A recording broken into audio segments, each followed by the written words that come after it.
Chapter 3. The old road had changed somewhat since the last time the Witcher had travelled along it. Once a level highway, paved with slabs of basalt, built by elves and dwarves centuries before, it had now become a potholed ruin. In some places the holes were so deep that they resembled small quarries. The pace of the march dropped, since the dwarves' wagon wove between the potholes with extreme difficulty, frequently becoming stuck. Zoltán Ciri knew the reason for the road's desperate state of disrepair. Following the last war with Niflgaard, he explained, the need for building materials had increased tremendously. People had recalled that the old road was an almost inexhaustible source of dressed stone, and, since the neglected road, built in the middle of nowhere and leading nowhere, had long ago lost its importance for transport and served few people, it was vandalized without mercy or restraint. "Your great cities," the dwarf complained, accompanied by the parrot's screeched expletives, "were without exception built on dwarven and elven foundations. You built your own foundations for your smaller castles and towns, but you still use our stones for the walls. And yet you never stop repeating that it's thanks to you, humans, that the world progresses and develops." Geralt did not comment. "But you didn't even know how to destroy things wisely," Zoltán griped, ordering yet another attempt to pull a wheel out of a hole. "Why can't you remove the stones gradually from the edges of the road? You're like children. Instead of eating a donut systematically, you gouge the jam out with a finger and then throw away the rest because it's not sweet anymore." Geralt explained patiently that political geography was to blame for everything. The old road's western end lay in Brugge, the eastern end in Temeria, and the centre in Sodden, so each kingdom destroyed its own section at its own discretion. In response, Zoltán obscenely stated where he'd happily shove all the kings, and listed some imaginative indecencies he would commit regarding their politics, while Field Marshal Windbag added his own contribution to the subject of the king's mothers. The further they went, the worse it became. Zoltán's comparison with a jam donut turned out to be less than apt. The road was coming to resemble a suet pudding, with all the raisins gouged out. It looked as though the inevitable moment was approaching when the wagon would shatter or become totally and irreversibly stuck. They were saved, however, by the same thing that had destroyed the road. They happened upon a track heading towards the southeast, worn down and compacted by the heavy wagons which had been used to transport the pillaged stone. Zoltán brightened up, for he recognized that the track led unerringly to one of the forts on the Einer, on whose bank he was hoping to meet the Temerian army. The dwarf solemnly believed that, as during the previous war, a crushing counterattack by the northern kingdoms would be launched from Sodden on the far side of the Einer, following which the survivors of Niflgaard's thoroughly decimated forces would scurry back across the Yaruga. And, indeed, the change in their trek's direction once again brought them closer to the war. During the night, a great light suddenly flared up in front of them, while during the day they saw columns of smoke marking the horizon to the south and the east. Since they were still uncertain who was attacking and burning and who was being attacked and burnt, they proceeded cautiously, sending Percival Schuttenbach far ahead to reconnoitre. They were astonished one morning to be overtaken by a riderless horse, the chestnut colt. The green saddlecloth, embroidered with Nilfgaardian symbols, was stained with dark streaks of blood. There was no way of knowing if it was the blood of the horseman who had been killed near the hawker's wagon, or if it had been spilt later, when the horse had acquired a new owner. "Well, that takes care of the problem," Milva said, glancing at Geralt. "If it ever really was a problem." "The biggest problem is we don't know who knocked the rider from the saddle," Zoltán muttered, "and whether that someone is following our trail and the trail of our erstwhile unusual rearguard." "He was a Nilfgaardian," Geralt said between clenched teeth. "He spoke almost without an accent, but runaway peasants could have recognized it." Milva turned to face him. "You ought to have finished him off, Witcher," she said softly. "He would have had a kinder death." "He got out of that coffin," Dandelion said, nodding, looking meaningfully at Geralt, "just to rot in some ditch." And that was the epitaph for Caia, son of Caelach, the Nilfgaardian who insisted he wasn't a Nilfgaardian. He was not talked about any longer. Since Geralt, in spite of repeated threats, seemed to be in no hurry to part with the skittish roach, Zoltán Ciri mounted the chestnut. The dwarf's feet didn't reach the stirrups, but the colt was mild-mannered and let himself be ridden. During the night, the horizon was bright with the glow of fires, and during the day, ribbons of smoke rose into the sky, soiling the blue. They soon came upon some burnt-out buildings, with flames still creeping over the charred beams and ridges. Alongside the smouldering timbers sat 8 ragged figures and 5 dogs, all busily gnawing the remains of the flesh from a bloated, partly charred horse carcass. At the sight of the dwarves, the feasters fled in a panic. Only 1 man and 1 dog remained, who no threats were capable of tearing away from the carrion on the arched spine and ribs. Zoltan and Percival tried to question the man, but learned nothing. He only whimpered, trembled, tucked his head into his shoulders, and choked on the scraps torn from the bones. The dog snarled and bared its teeth up to its gums. The horse's carcass stank repulsively. They took a risk and didn't leave the road, and soon reached the next smouldering remains. A sizable village had been burnt down, and a skirmish must have taken place nearby, because they saw a fresh burial mound directly behind the smoking ruins. And at a certain distance beyond the mound, a huge oak tree stood by the crossroads. The tree was hung with acorns and human corpses. "We ought to take a look," Zoltan Chive decided, putting an end to the discussion about the risks and the danger. "Let's go closer." "Why the bloody hell?" Dandelion asked, losing his temper. "Do you want to look at those corpses, Zoltan? To despoil them? I can see from here they don't even have boots." "Fool! It's not their boots I'm interested in, but the military situation. I want to know of the developments in the theatre of war." "What's so funny? You're just a poet, and you don't know what strategy is. You're in for a surprise. I do." "Nonsense.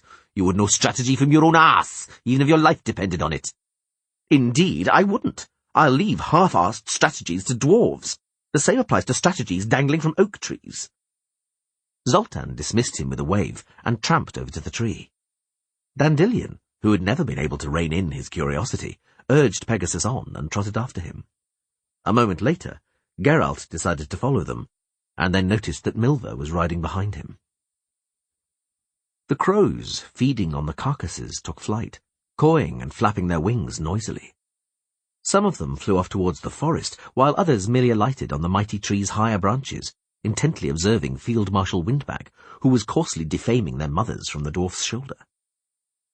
The first of the 7 hanged humans had a sign on his chest reading, "Traitor." The second was described as a collaborator, the third as an elven narc, and the 4th as a deserter. The 5th was a woman in a torn and bloodied shift, described as a Niflgaardian whore. 2 of the corpses weren't bearing signs, which suggested at least some of the victims had been hanged by chance. "Look," Zoltan Chive said cheerfully, pointing at the signs. "Our army passed by this way. Our brave boys have taken the initiative and repulsed the enemy, and they had time, as we can see, for relaxation and wartime entertainment. And what does that mean for us? That the front has moved and the Temerian army are between us and the Nilfgaardians. We're safe. And the smoke ahead of us? That's our boys," the dwarf declared confidently. "They're burning down villages where squirrels were given rest or victuals. We're behind the front line now, I'm telling you. The southern way heads from the crossroads to Armeria, a fortress lying in a fork of the Chotler and the Aina. The road looks decent, we can take it. We needn't be afraid of the Nilfgaardians now." "Where there's smoke, there's fire," Milva said. "And where there's fire, you can get your fingers burnt. I reckon it's stupid to head towards the flames. It's also stupid to travel along a road when the cavalry could be on us in an instant. Let's disappear into the trees." "The Temerians or an army from Sodden passed through here," the dwarf insisted. "We're behind the front line. We can march along the highway without fear. If we come across an army, it'll be ours." "Risky," said the archer, shaking her head. "If you're such an old hand, Zoltan, you must know that Nilfgaard usually sends advance parties a long way ahead. Perhaps the Temerians were here, but we have no idea what's in front of us. The sky's black from smoke to the south. That fortress of yours in Armeria is probably burning right now, which means we aren't behind the front line, but right on it. We may run into the army. Marauders, leaderless bands of rogues, or squirrels. Let's head for the Chotler, but along forest tracks." "She's right," Dandelion concurred. "I don't like the look of that smoke either. And even if Temeria is on the offensive, there may still be advanced Nilfgaardian squadrons in front of us. The Nilfgaardians are fond of long-distance raids. They attack the rear lines, link up with the Scoia'tael, wreak havoc and ride back. I remember what happened in Upper Sodden during the last war. I'm also in favour of travelling through the forest. We have nothing to fear there. I wouldn't be so sure, Geralt said, pointing to the last corpse, who, although he was dangling high up, had bloody stumps instead of feet. They looked like they had been raked by talons until all that was left was protruding bones. Look, that's the work of ghouls. Ghouls? Zoltán Ciri said, retreating and spitting on the ground. Flesh-eaters? Naturally. We have to beware in the forest at night. Fuck you! Field Marshal Windbag screeched. You took the words right out of my mouth, birdie, Zoltán Ciri said, frowning. Well, we're in a pretty pickle. What's it to be then? Into the forest where there's ghouls, or along the road, where there's armies and marauders? Into the forest, Milva said with conviction. The denser the better. I prefer ghouls to humans. They marched through the forest, at first cautious, on edge, reacting with alarm to every rustle in the undergrowth. Soon, however, they regained their poise, their good humour, and their previous speed. They didn't see any ghouls, or the slightest trace of their presence. Zoltán joked that spectres and any other demons must have heard about the approaching armies, and if the fiends had happened to see the marauders and Verdanian volunteers in action, then, seized with terror, they would have hidden in their most remote and inaccessible lairs, where they were now cowering and trembling, fangs chattering.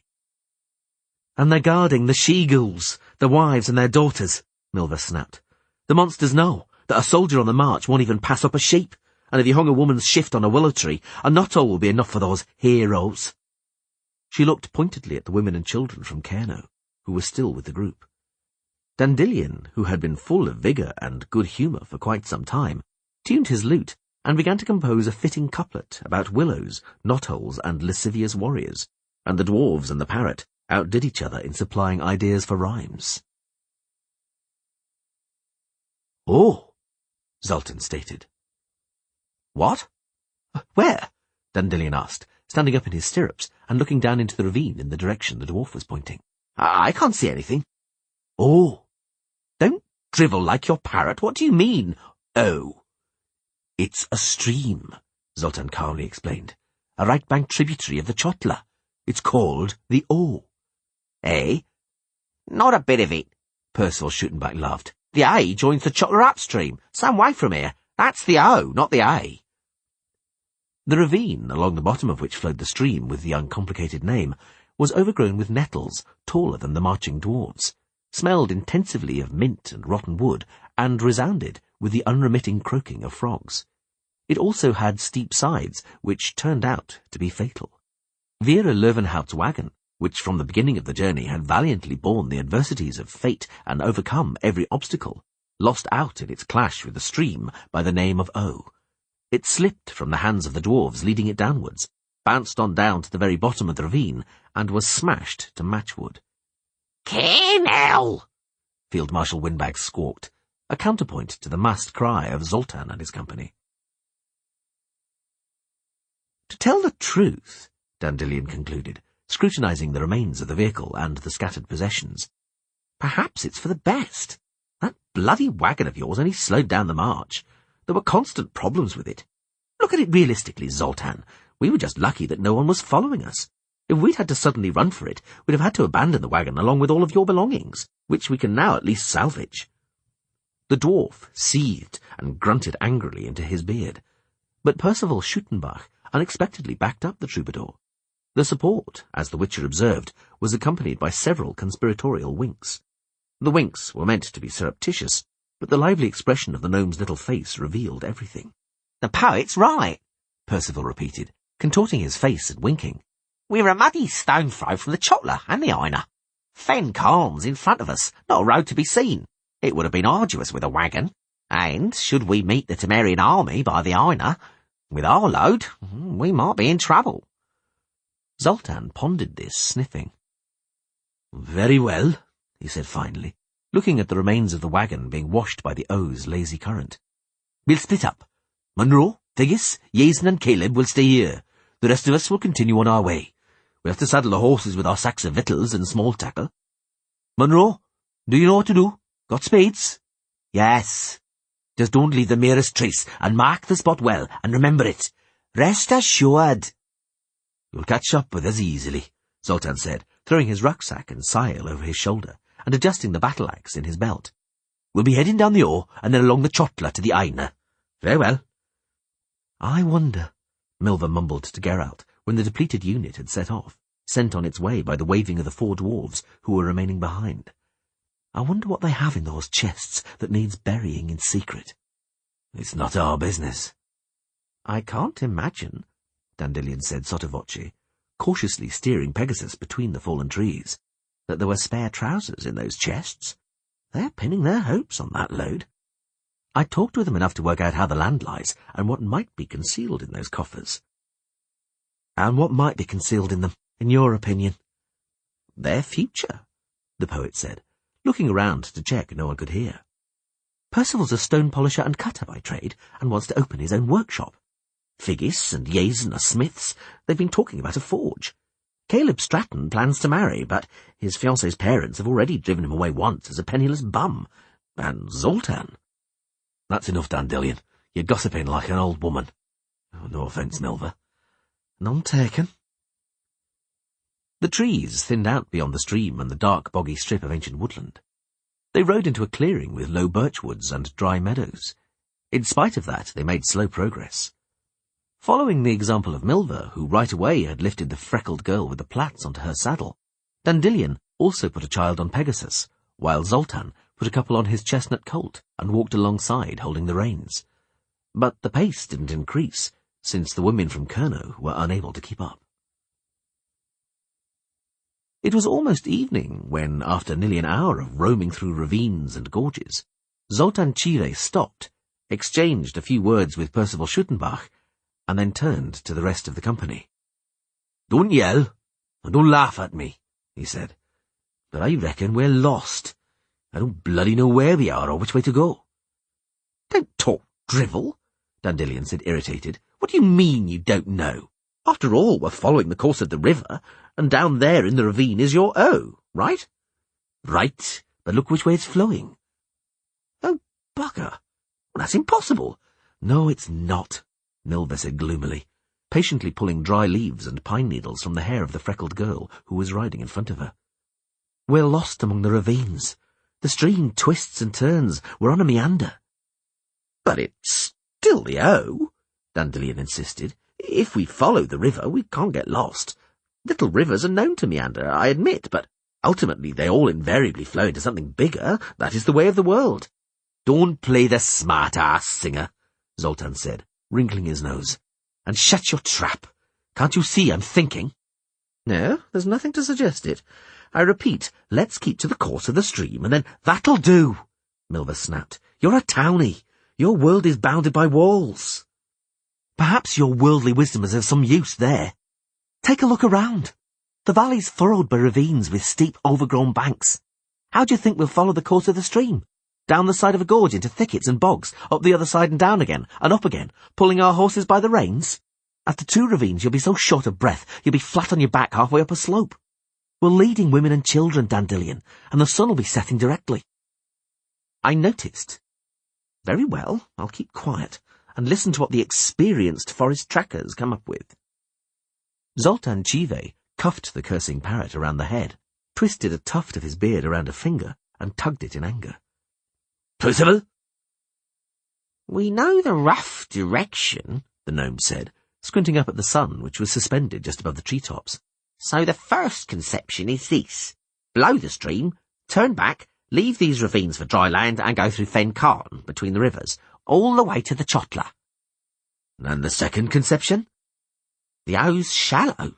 Even though it's carrying more water than usual after the recent rains, it can be forded. We'll cut off the meanders by wading through the stream each time it blocks our way.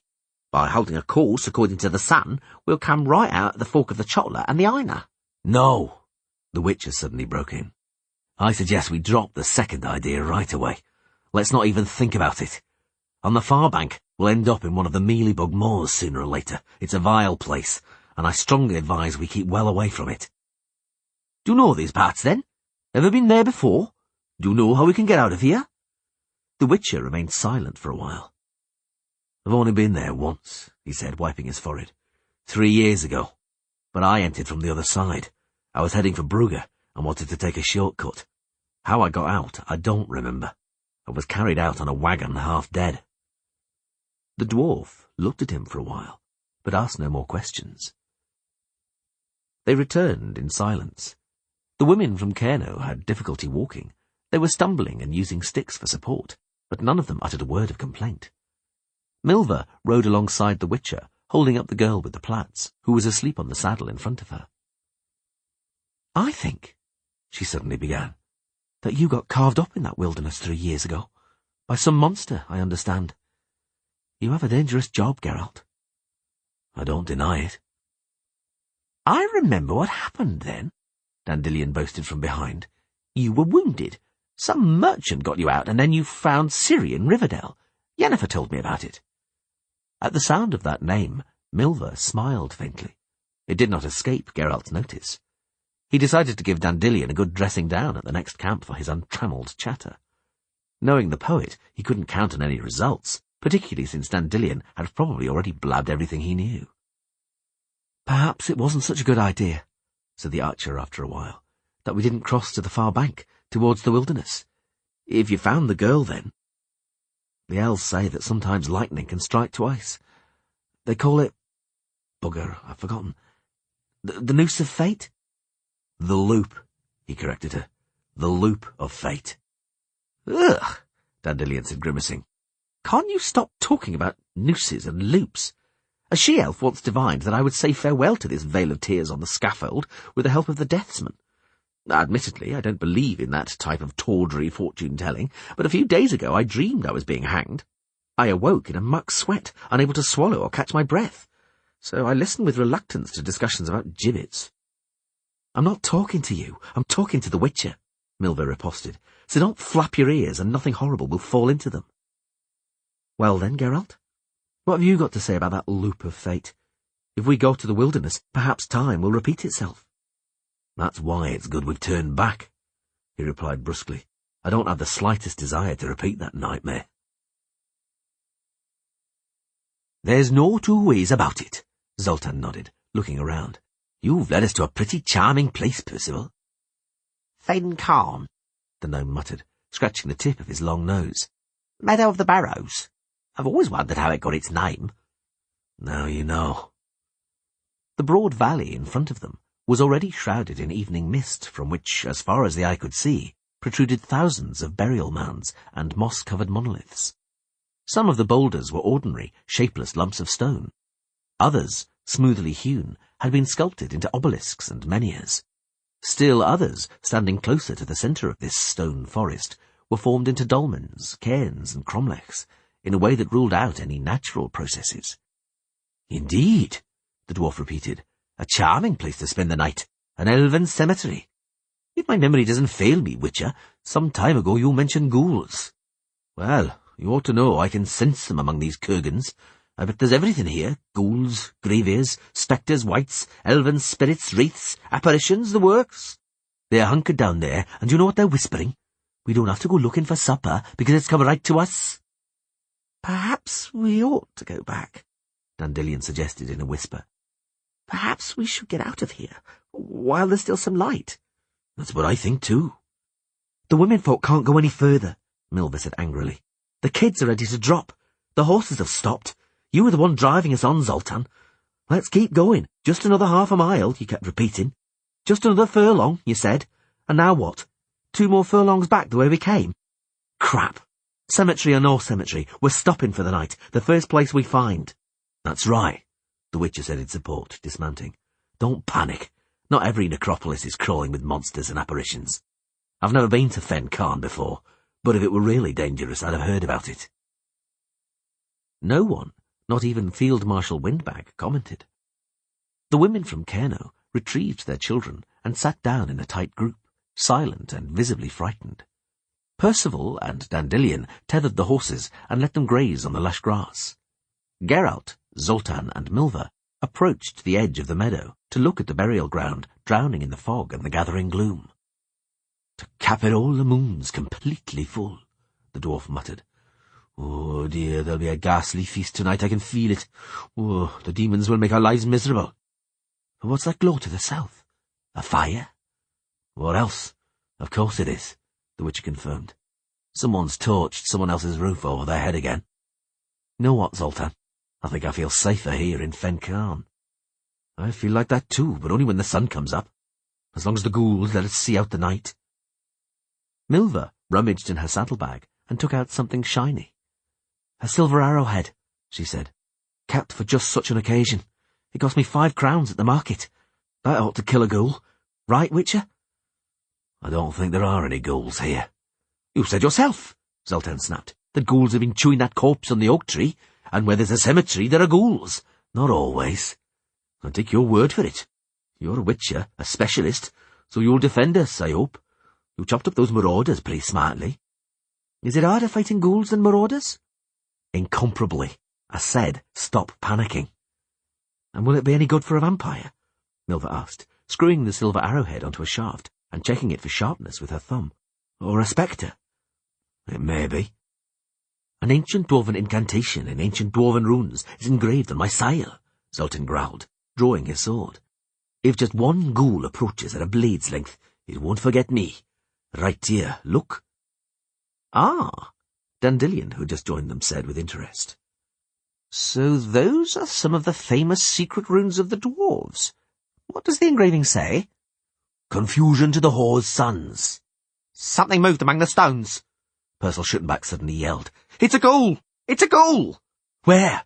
Over there! It hid itself among the boulders. One? Oh, I saw one. He must be seriously hungry, since he's trying to get his teeth into us before nightfall, the dwarf said, spitting on his hands and gripping the hilt of his sail tightly. Ha! You'll soon find out gluttony will be his ruin. Milva, you stick an arrow in his arse and I'll cut his gizzard open.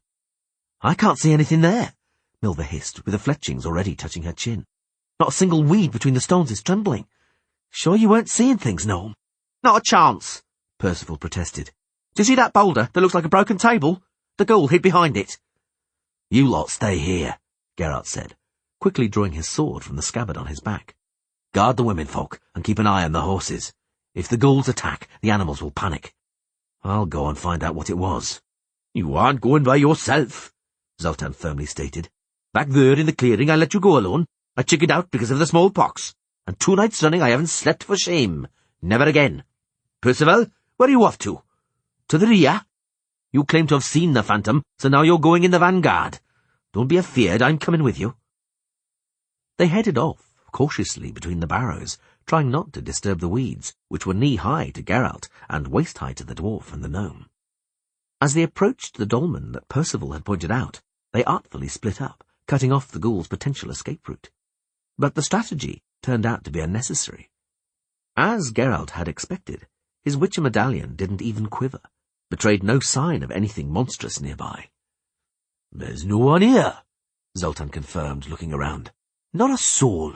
You must have imagined it, Percival. It's a false alarm. You put the wind up us for no reason. You truly deserve my boot up your ass for that. I saw it, the gnome said indignantly. I saw it hopping about among the stones. It was skinny and dressed all in black like a tax collector. Be quiet, you foolish gnome, or I'll— What's that strange odour? Geralt suddenly asked. Can you smell it? Indeed, the dwarf said, nose extended like a pointer. What a pong! Herbs, Percival said, sniffling with his sensitive 2-inch-long nose. Wormwood, basil, sage, aniseed, cinnamon? What the blazes?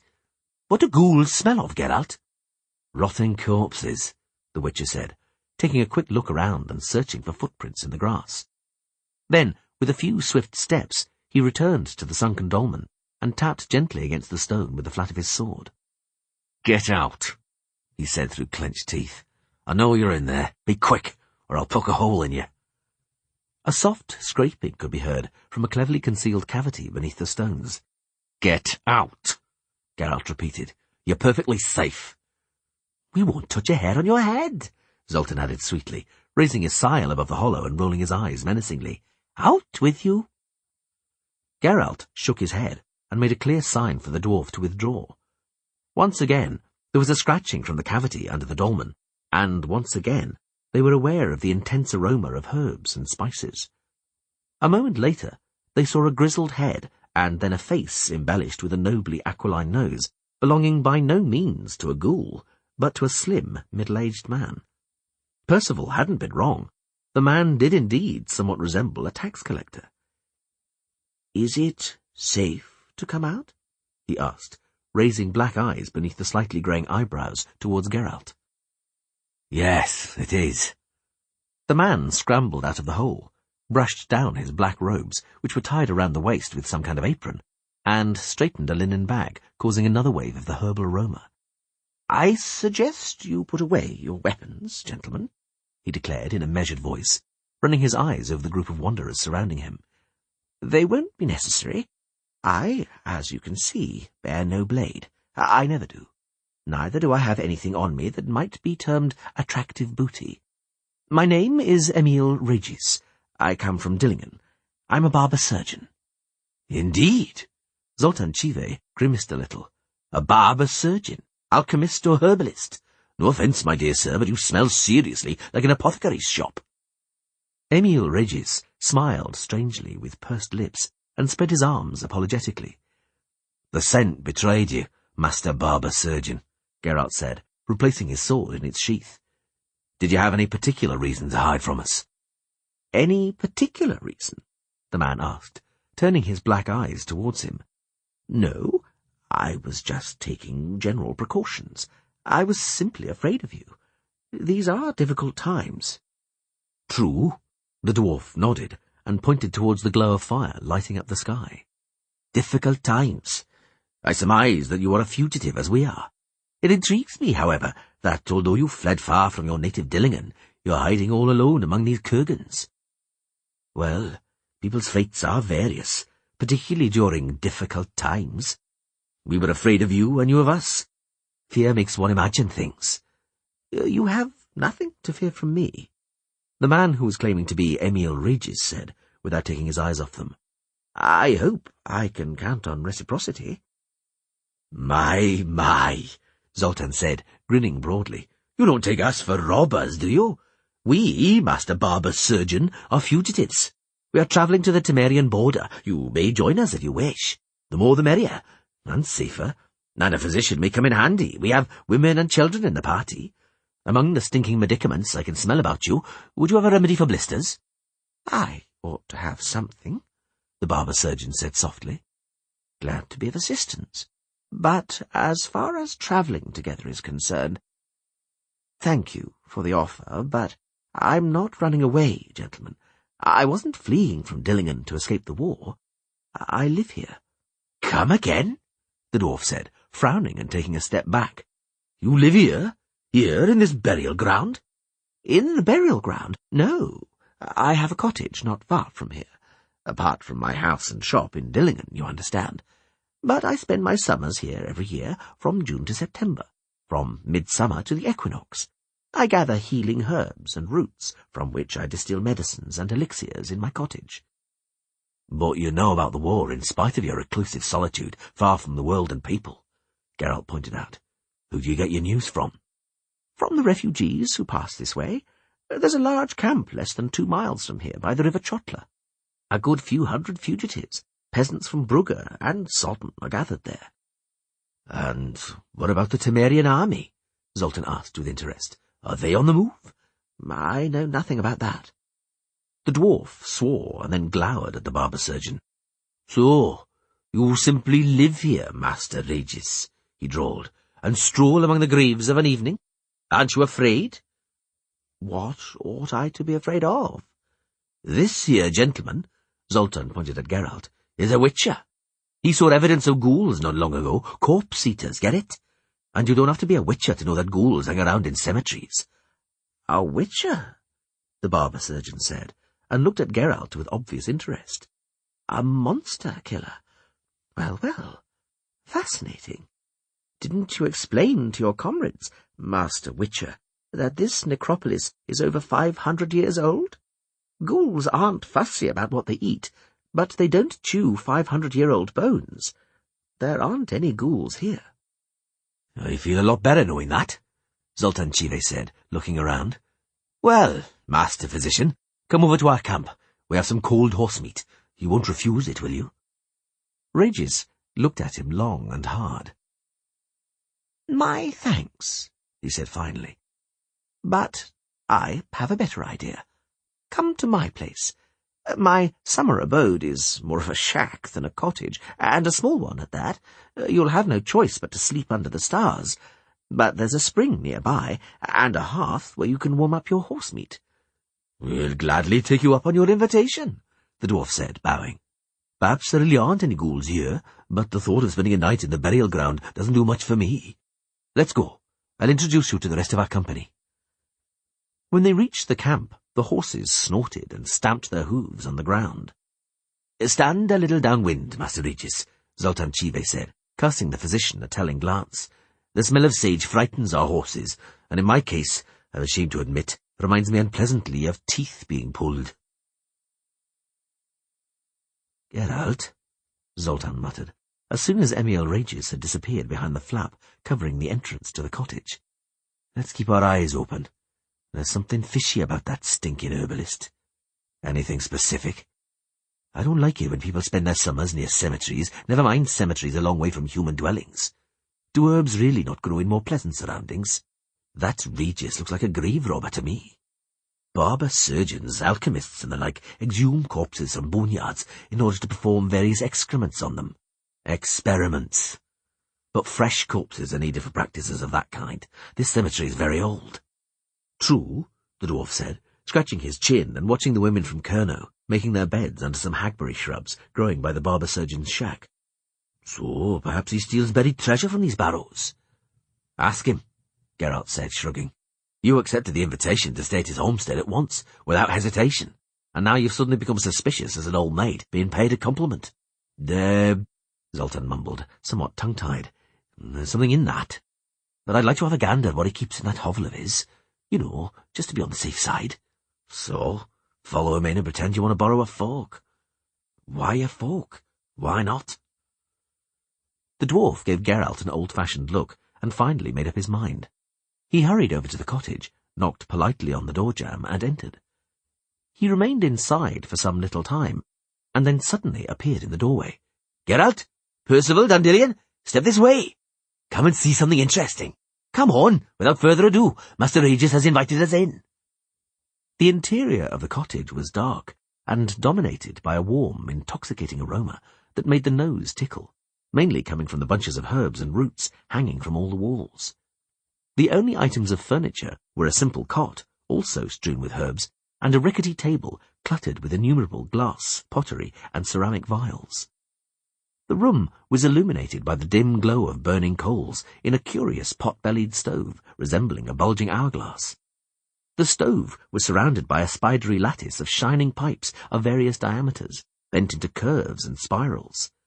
Beneath one of the pipes stood a wooden pail, into which a liquid was dripping.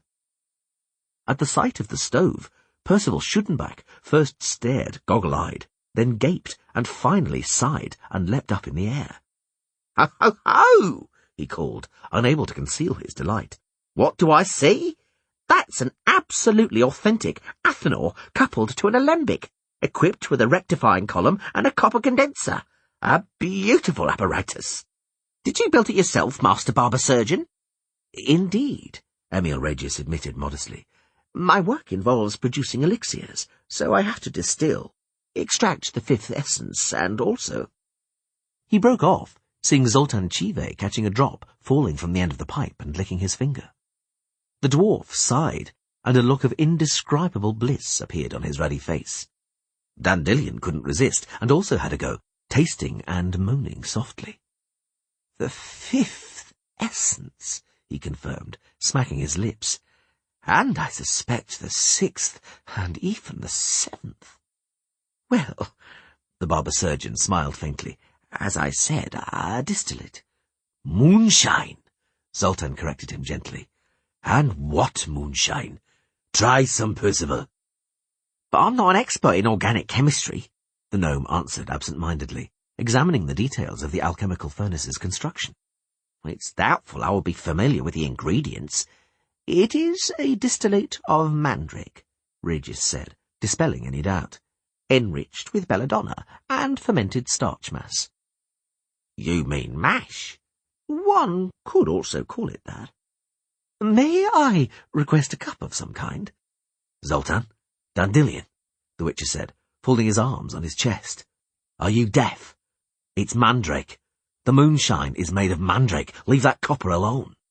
But, dear Master Geralt, the alchemist said, digging a small graduated flask out from between some dust-covered retorts and demijohns and meticulously polishing it with a rag, there's nothing to be afraid of. The mandrake is appropriately seasoned, and the proportions carefully selected and precisely weighed out. I only add 5 ounces of mandrake to a pound of mash, and only half a dram of belladonna. That's not the point, the Witcher said, looking at Zoltan. The dwarf understood at once, grew serious, and cautiously withdrew from the still. The point is not how many drams you add, Master Regis, but how much a dram of mandrake costs. It's too dear a tipple for us. Mandrake? Dandelion whispered in awe, pointing at the small heap of sugar beet-like roots piled up in the corner of the shack. That's mandrake. Real mandrake. The female form, the alchemist nodded, grows in large clumps in the very cemetery where we chanced to meet, which is also why I spend my summers here. The Witcher looked knowingly at Zoltan. The dwarf winked. Regis gave a half-suppressed smile. Gentlemen, please. I warmly invite you to sample it if you wish. I appreciate your moderation, but in the current situation there's little chance of me taking the elixirs to war-torn Dillingen. It all would have gone to waste anyway, so let's not talk about the price. My apologies, but I only have one drinking vessel. That should do, Zoltan said, picking up the flask and carefully scooping up moonshine from the pail. Your good health, Master Regis. Oh. Please, forgive me, the barber surgeon said, smiling again. The quality of the distillate probably leaves a lot to be desired. It's actually unfinished. It's the best unfinished product I've ever tasted, Zoltan said, gasping. Oh, your turn, poet. Ah! Oh, mother of mine! Excellent! Have a sip, Geralt. Give it to our host, the Witcher said, bowing slightly towards Emil Regis. Where are your manners, Dandelion? Please, forgive me, gentlemen, the alchemist said, acknowledging the gesture, but I never permit myself any stimulants. My health isn't what it was. I've been forced to give up many pleasures. Not even a sip? It's a principle, Regis explained calmly. I never break any principles once I've adopted them. I admire and envy your resoluteness, Geralt said, sipping a little from the flask, and then, after a moment's hesitation, draining it in one. The tears, trickling from his eyes, interfered a little with the taste of the moonshine. An invigorating warmth spread through his stomach. I'll go and get Milver, he offered, handing the flask to the dwarf. Don't polish it all off before we get back. Milver was sitting near the horses, bantering with the freckled girl she'd been carrying on her saddle all day. When she heard about Regis's hospitality, she initially shrugged, but in the end didn't need much persuading. When they entered the shack, they found the company carrying out an inspection of the stored mandrake roots. I've never seen it before, Dandelion confessed, turning a bulbous root around in his fingers. Indeed, it does somewhat resemble a man. The man twisted by lumbago, perhaps, Zoltan added. And that one's the spitting image of a pregnant woman. And that one, if you'll excuse me, looks just like a couple busy bonking. You lot only think of one thing, Milver sneered, boldly drinking from the full flask and then coughing loudly into a fist. Bloody hell! Powerful stuff, that hooch. Is it really made from love apples? Huh, so we're drinking a magic potion. That doesn't happen every day. Thank you, Master Barber Surgeon. The pleasure is all mine. The flask, kept topped up, circulated around the company, prompting good humour, verve, and garrulousness. The mandrake here is a vegetable with great magical powers, Percival Schuttenbach said with conviction. Yes, indeed, Dandelion confirmed. He then emptied the flask, shuddered, and resumed talking. There's no shortage of ballads written on the subject. It's well known that sorcerers use mandrake in elixirs which help them preserve their eternal youth, and sorceresses make an ointment which they called glamouri. If an enchantress applies such an ointment, she becomes so beautiful and enchanting, it makes your eyes pop out of your head. You also ought to know that mandrake is a powerful aphrodisiac, and is used in love magic, particularly to break down female resistance. That's the explanation of mandrake's folk name, love apple. It's a herb used to pander lovers. Blockhead, Milver commented. And I heard, the gnome said, downing the contents of the flask, that when mandrake root is pulled from the ground, the plant cries and wails as though it were alive. Why? Zoltan said, filling the flask from the pail. If it only wailed. Mandrake, they say, screams so horribly it can send you up the wall, and moreover it screams out evil spells and showers curses on whoever uproots it. You can pay with your life taking a risk like that. That sounds like a cloth-headed fairy tale, Milver said, taking the flask from him and drinking deeply. She shuddered and added, It's impossible for a plant to have such powers. It's an infallible truth, the dwarf called heatedly. But sagacious herbalists have found a way of protecting themselves. Having found a mandrake, you must tie one end of a rope to the root and the other end to a dog, or a pig, the gnome broke in, or a wild boar, Dandelion added gravely. You're a fool, poet. The whole point is for the mutt or swine to pull the mandrake out of the ground, for then the vegetable's curses and spells fall on the said creature, while the herbalist, hiding safely far away in the bushes, gets out in one piece. Well, Master Aegis, am I talking sense? An interesting method, the alchemist admitted, smiling mysteriously. Interesting mainly for its ingenuity. The disadvantage, however, is its extreme complexity. For, in theory, the rope ought to be enough without the draught animal. I wouldn't suspect mandrake of having the ability of knowing who or what's pulling the rope. The spells and curses should always fall on the rope, which, after all, is cheaper and less problematic to use than a dog, not to mention a pig. Are you jesting? Wouldn't dream of it. I said, I admire the ingenuity, because although the mandrake, contrary to popular opinion, is incapable of casting spells or curses, it is, in its raw state, an extremely toxic plant, to the extent that even the earth around the root is poisonous. Sprinkling the fresh juice onto the face or on a cut hand, why, even breathing in its fumes may all have fatal consequences. I wear a mask and gloves, which doesn't mean I have anything against the rope method. The dwarf pondered. But what about that horrifying scream the plucked mandrake makes? Is that true? The mandrake doesn't have vocal cords, the alchemist explained calmly, which is fairly typical for plants, is it not? However, the toxin secreted by the root has a powerful hallucinogenic effect. The voices, screams, whispers, and other sounds are nothing more than hallucinations produced by the poisoned central nervous system. Ha! I clean forgot, Dandelion said, having just drained the flask and letting out a suppressed burp, that mandrake's extremely poisonous, and I was holding it, and now we're guzzling this tincture with abandon. Only the fresh mandrake root is toxic, Regis said, calming him down. Mine is seasoned and suitably prepared, and the distillate has been filtered. There is no need for alarm. Of course there isn't, Zoltan agreed. Moonshine will always be moonshine. You can even distill it from hemlock, nettles, fish scales, and old bootlaces. Give us the glass, Dandelion. There's a queue forming here. The flask, kept topped up, circulated around the company. Everybody was sitting comfortably on the dirt floor. The Witcher hissed and swore and shifted his position, because the pain shot through his knee again as he sat. He caught sight of Regis looking at him intently. Is that a fresh injury? Not really, but it's tormenting me. Do you have any herbs capable of soothing the pain? That all depends on the class of pain, the barber surgeon said, smiling slightly, and on its causes. I can detect a strange odour in your sweat, Witcher. Were you treated with magic? Were you given magic enzymes and hormones? They gave me various medicaments. I had no idea they could still be smelled in my sweat. You've got a bloody sensitive nose, Regis. Everybody has their good points, to even out the vices. What ailment did they use magic to treat you with?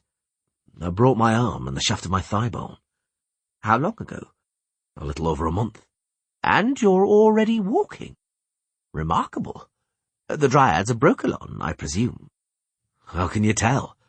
Only the dryads have medicaments capable of rebuilding bone tissue so quickly. I can see dark marks on the backs of your hands. They're the places where the tendrils of the Cornionhala and the symbiotic roots of knitbone entered. Only dryads know how to use Cornionhala, and knitbone doesn't even grow outside Brokilon. Well done. Admirable deduction skills. Though something else interests me. My thigh bone and forearm were broken, but the strong pain is in the knee and elbow. That's typical, the barber surgeon nodded. The dryad's magic reconstructed your damaged bone, but simultaneously caused a minor upheaval in your nerve trunks. It's a side effect, felt most intensely in the joints. What do you advise? Unfortunately, nothing. You'll continue to predict rainy weather unerringly for a long time to come. The pains will grow stronger in the winter.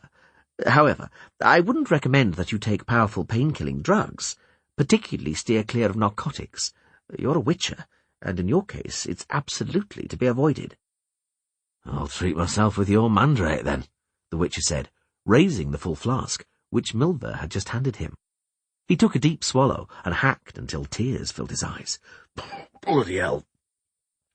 I'm feeling better already. I'm not certain, Regis said, smiling through pursed lips, that you're treating the right illness. I'd also like to remind you that one should treat causes, not symptoms. Not in the case of this witcher, Dandelion snorted, now a little flushed and eavesdropping on their conversation. Booze is just right for him and his worries. It ought to do you good, too, Geralt said, giving the poet a chilling stare, particularly if it paralyzes your tongue. I wouldn't especially count on that, the barber surgeon smiled again. Belladonna is one of the preparation's ingredients, which means a large number of alkaloids, including scopolamine. Before the mandrake puts you to sleep, you're all sure to give me a display of eloquence. A display of what? Percival asked. Talkativeness. My apologies. Let's use simpler words. Geralt's mouth twisted into a fake smile. That's right, he said. It's easy to adopt an affected style and start using words like that every day. Then people take the speaker for an arrogant buffoon. Or an alchemist, Zoltan Chive said, filling the flask from the pail once more. Or a witcher, Dandelion snorted, who's read a lot to impress a certain enchantress. Nothing attracts enchantresses like an elaborate tale, gentlemen. Am I right, Geralt? Go on, spin us a yarn. Sit out your turn, Dandelion, the witcher cut in coldly. The alkaloids in this hooch are acting on you too quickly. They've loosened your tongue. It's time you gave up your secrets, Geralt, Zoltan grimaced. Dandelion hasn't told us much we didn't know. You can't help it if you're a walking legend. They reenact stories of your adventures in puppet theatres, like the story about you and an enchantress by the name of Guinevere. Yennefer, Regis corrected in hushed tones. I saw that one. It was the story of a hunt for a genie, if my memory serves me correctly. I was present during that hunt, Dandelion boasted. We had some laughs, I can tell you. Tell them all, Geralt said, getting up. Tell them while you're sipping the moonshine and embellishing the story suitably. I'm taking a walk. Hey, the dwarf said, nettled. No need to get offended. You misunderstand, Zoltan. I'm going to relieve my bladder. Why? It even happens to walk-in legends. The night was as cold as hell. The horses stamped and snorted, and steam belched from their nostrils. Bathed in moonlight, Regis's shack seemed utterly as if it could have come from a fairy tale. It could have been a witch's cottage. Geralt fastened his trousers. Milver, who had left soon after him, coughed hesitantly. Her long shadow drew level with his. Why are you delaying going back? She asked. Did they really annoy you? No, he replied. Then why the hell are you standing here by yourself in the moonlight? I'm counting. Huh? 12 days have passed since I set out from Brokilon, during which I've travelled around 60 miles. Rumour has it that Ciri's in Niflgaard, the capital of the Empire, which is around 2,500 miles from here. Simple arithmetic tells me that at this rate I'll get there in a year and 4 months. What do you say to that? Nothing, Milver said, shrugging and coughing again. I'm not as good at reckoning as you. I don't know how to read or write at all. I'm a foolish, simple country girl. No company for you, nor someone to talk to. Don't say that. It's the truth, though, she said, turning away abruptly. Why did you tally up the days and miles? For me to advise you, cheer you up, chase away your fear, suppress the remorse that torments you worse than the pain in your broken peg? I don't know how. You need another. The one Dandelion was talking about. Intelligent, educated, your beloved. Dandelion's a prattler. That he is, but he occasionally prattles sense. Let's go back. I want to drink some more. Milver. What? You never told me why you decided to ride with me. You never asked. I'm asking now. It's too late now. I don't know any more. Oh, you're back at last, Zoltan said, pleased to see them, his voice now sounding quite different. And we, just imagine, have decided that Regis will continue on our journey with us. Really? The Witcher looked intently at the barber surgeon. What's behind this sudden decision? Master Zoltan, Regis said, without lowering his gaze, has made me aware that Dillingen has been engulfed by a much more serious war than I understood from the refugees' accounts. A return to those parts is totally out of the question, and remaining in this wilderness doesn't seem wise, or travelling alone, for that matter. And we, although you don't know us at all, look like people you could travel with safely. Was one glance enough for you? 2, the barber surgeon replied with a faint smile. One at the women you're looking after, and the other at their children. Zoltan belched loudly and scraped the flask against the bottom of the pail. Appearances can be deceptive, he sneered. Perhaps we intend to sell the women into slavery. Percival, do something with this apparatus. Loosen a valve, a little or something. We want to drink more, and it's taking forever to drip out. The condenser can't keep up. The liquor will be warm. It's not a problem. The night's cool. The lukewarm moonshine greatly stimulated the conversation. Dandelion, Zoltan, and Percival were all ruddy-cheeked, and their voices had altered even more.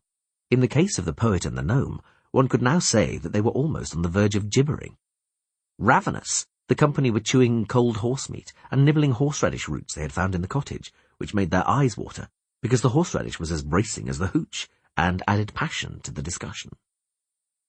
Regis gave an expression of astonishment when it turned out that the final destination of the trek was not the enclave of the Mahakam Massif, the eternal and secure home of the dwarves. Zoltan, who had become even more garrulous than Dandelion, declared that under no circumstances would he ever return to Mahakam, and unburdened himself of his animosity to its ruling regime, particularly regarding the politics and absolute rule of Brother Hugh, the elder of Mahakam, and all the dwarven clans. "The old fat!" he roared, and spat into the hearth of the furnace. "To look at him, you wouldn't know if he was alive or stuffed. He almost never moves, which is just as well because he farts every time he does. You can't understand a word he's saying because his beard and whiskers are stuck together with dried borscht. But he lords it over everyone and everything, and everyone has to dance to his tune." "It would be difficult to claim, however, that Hoog's policies are poor," Regis interrupted, "for owing to his decisive measures, the dwarves distance themselves from the elves and don't fight alongside the Scoia'tael any more. And thanks to that, the pogroms have ceased. Thanks to that, there have been no punitive expeditions to Mahakam. Prudence in their dealings with humans is bearing fruit." "Bollocks," Zoltan said, drinking from the flask. "In the case of the squirrels, the old fossil wasn't interested in prudence. It's because too many youngsters were abandoning work in the mines and the forges, and joining the elves to sample freedom and manly adventures in the commandos. When the phenomenon grew to the size of a problem, Brother Hugh took the punks in hand. He couldn't care less about the humans being killed by the squirrels, and he made light of the repression falling on the dwarves because of that, including your infamous pogroms. He didn't give a damn, and doesn't give a damn about them, because he considers the dwarves who settled in the cities apostates. And as regards punitive expeditions to Mahakam, don't make me laugh, my dears. There's no threat, and never has been, because none of the kings would dare lay a finger on Mahakam. I'll go further. Even the Niflgaardians, were they to manage to take control of the valleys surrounding the Massif, wouldn't dare touch Mahakam. Do you know why? I'll tell you. Mahakam is steel, and not just any old steel. There's coal there, there's magnetite ore, boundless deposits. Everywhere else is just bog ore. And they have expertise and technology in Mahakam, Percival Schuttenbach interposed. Metallurgy and smelting. Enormous furnaces, not some pathetic smelteries. Trip hammers and steam hammers.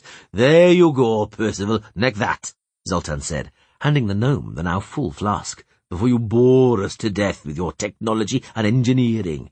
Everyone knows about it, but not everyone knows Mahakam exports steel to the kingdoms, but to Nilfgaard too.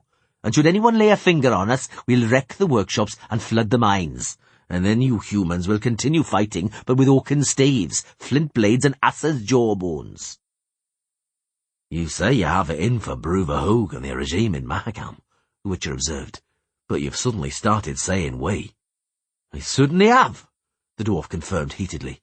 There is something like solidarity, isn't there?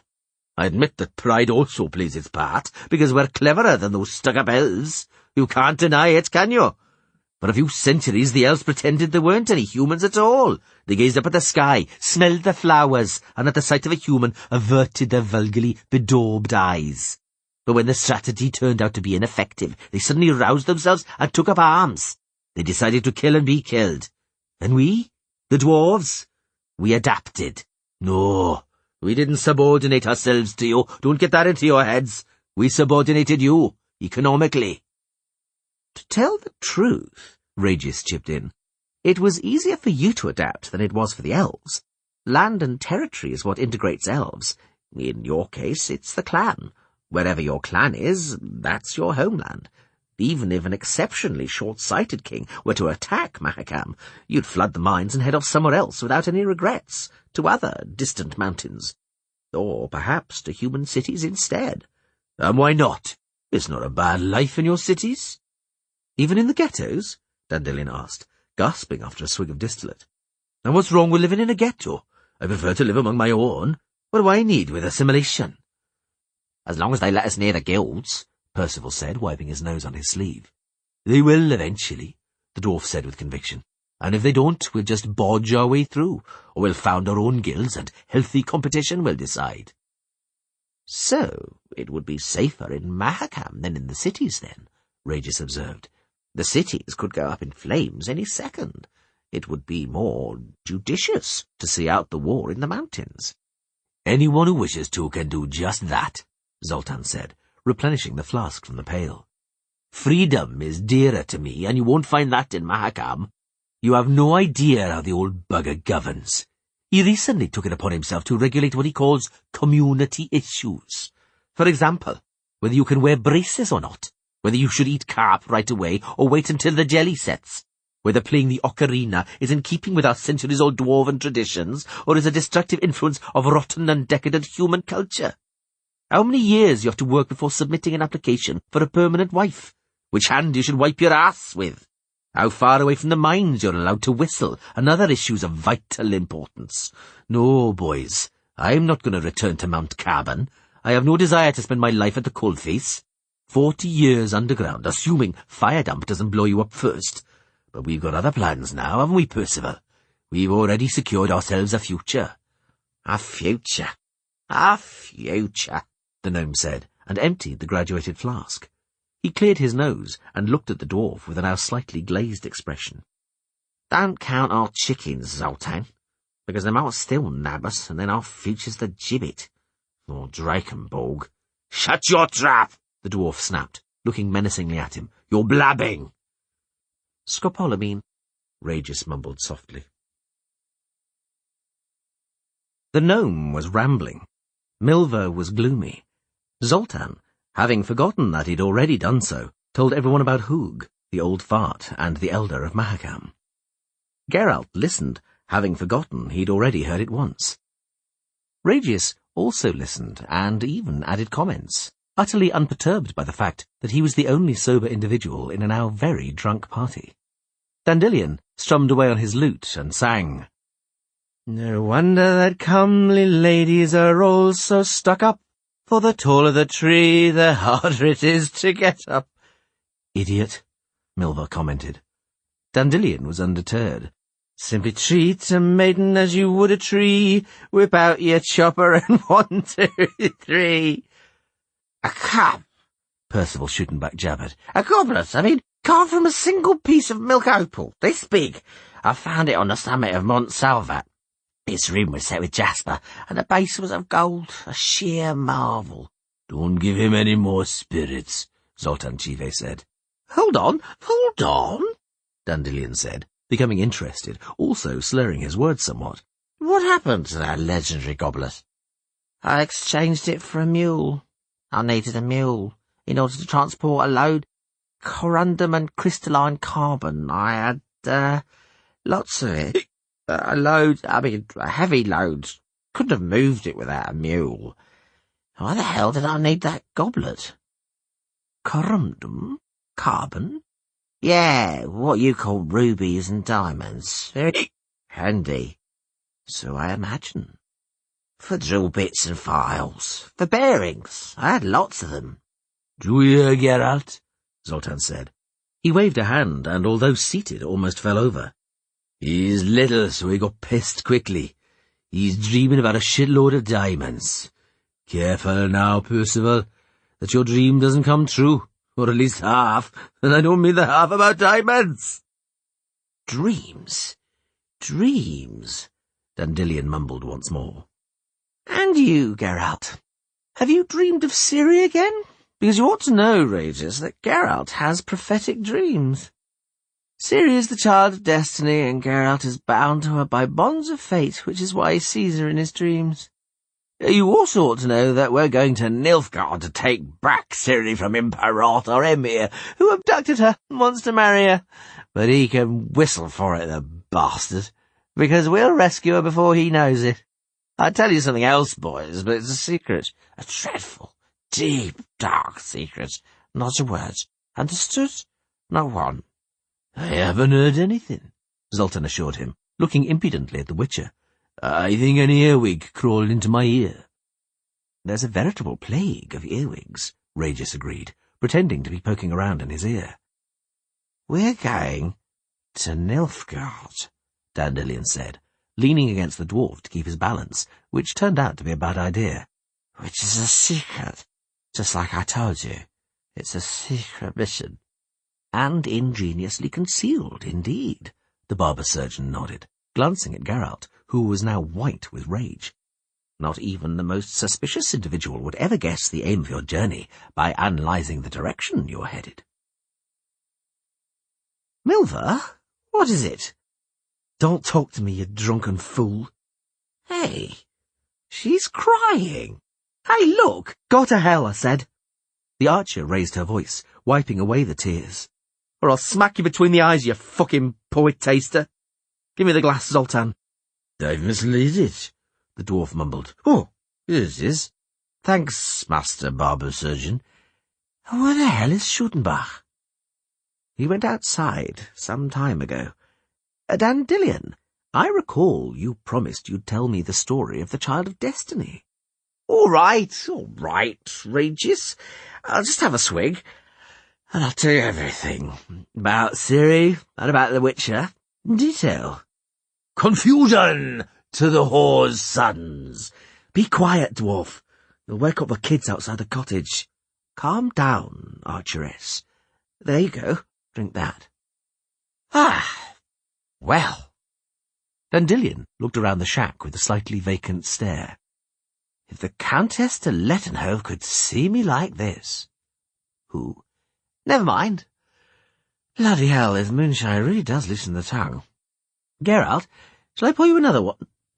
Geralt? Leave him be, Milva said. Let him sleep. The barn on the edge of the village was pounding with music. The rhythm seized them before they arrived, filling them with excitement. They began to sway involuntarily in their saddles as their horses walked up, firstly to the rhythm of the dull boom of the drum and double bass, and then, when they were closer, to the beat of the melody being played by the fiddles and the pipes. The night was cold.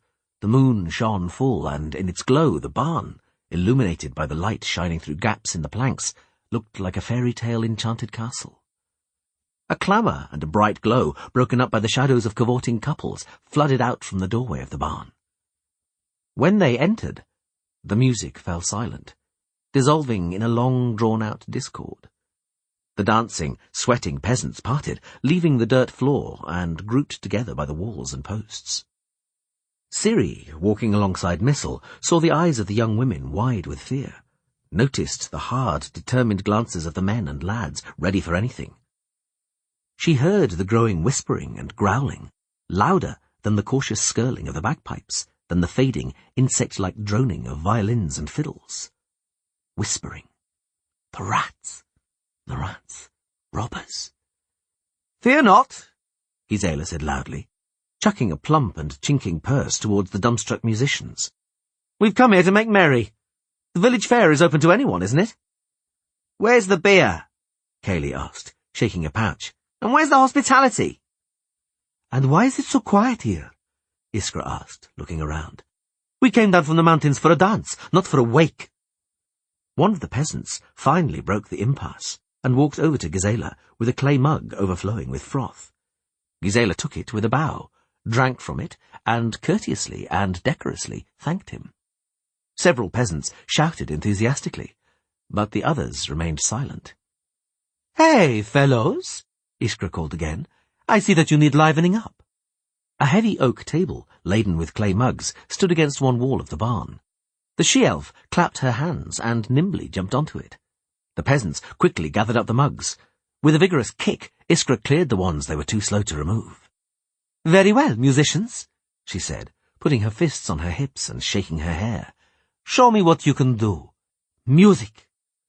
She quickly tapped out a rhythm with her heels. The drum repeated the rhythm, and the double bass and oboe followed. The pipes and fiddles took up the tune, quickly embellishing it, challenging Iskra to adjust her steps and tempo. The she-elf, gaudily dressed and as light as a butterfly, adapted to it with ease, and began moving rhythmically. The peasants began to clap. "Folka," Iskra called, narrowing her eyes, which were intensified by heavy makeup. "You're swift with a sword. And in the dance? Can you keep step with me?" Ciri freed herself from Missel's arm, untied the scarf from around her neck, and took off her beret and jacket. With a single bound, she was on the table beside the she-elf. The peasants cheered enthusiastically. The drum and double bass boomed, and the bagpipes wailed plaintively. "Play, musicians!" Iskra yelled, "with verve and passion!" With her hands on her hips and an upturned head, the she-elf tapped her feet, cut a caper, and beat out a quick, rhythmic staccato with her heels. Ciri, bewitched by the rhythm, copied the steps. The she-elf laughed, hopped, and changed the tempo. Ciri shook her hair from her forehead with a sudden jerk of her head and copied Iskra's movements perfectly. The two girls stepped in unison, each the mirror image of the other. The peasants yelled and applauded. The fiddles and violins sang a piercing song, tearing the measured, solemn rumbling of the double bass and keening of the bagpipes to shreds. They danced, both as straight as a poker, arms akimbo, touching each other's elbows. The iron on their heels beat out the rhythm. The table shook and trembled, and dust whirled in the light of tallow candles and torches. "Faster!" Iskra urged on the musicians. "Look lively!" It was no longer music, it was a frenzy. "Dance, Folka! Abandon yourself to it!" Heel, toe, heel, toe, heel, step forward and jump, shoulders swinging, fists on hips, heel, heel. The table shakes, the light shimmers, the crowd sways, everything sways. The entire barn is dancing, dancing, dancing. The crowd yells, Gisela yells, Asa yells, Missel laughs, claps, everyone claps and stamps, the barn shudders, the earth shudders, the world is shaken to its foundations. The world? What world? There's no world now. There's nothing. Only the dance, the dance. Heel, toe, heel, Iskra's elbow. Fever pitch. Fever pitch. Only the wild playing of the fiddles, pipes, double bass and bagpipes. The drummer raises and lowers his drumsticks, but he is now superfluous. They beat the rhythm out by themselves. Iskra and Ciri, their heels, until the table booms and rocks, the entire barn booms and rocks. The rhythm. The rhythm is them. The music is them. They are the music. Iskra's dark hair flops on her forehead and shoulders. The fiddle's strings play a passionate tune, reaching fever pitch. Blood pounds in their temples. Abandon. Oblivion. I am Folka. I have always been Folka. Dance, Iskra. Clap, missile. The violins and pipes finish the melody on a strident, high chord, and Iskra and Ciri mark the end of the dance with a simultaneous bang of their heels, their elbows still touching. They are both panting, quivering, het up. They suddenly cling to each other, they hug, they share their sweat, their heat and their happiness with each other. The barn explodes with one great bellow and the clapping of dozens of hands. Folka, you she-devil, Iskra pants. When we grow tired of robbery, we'll go out into the world and earn a living as dancers. Ciri also pants.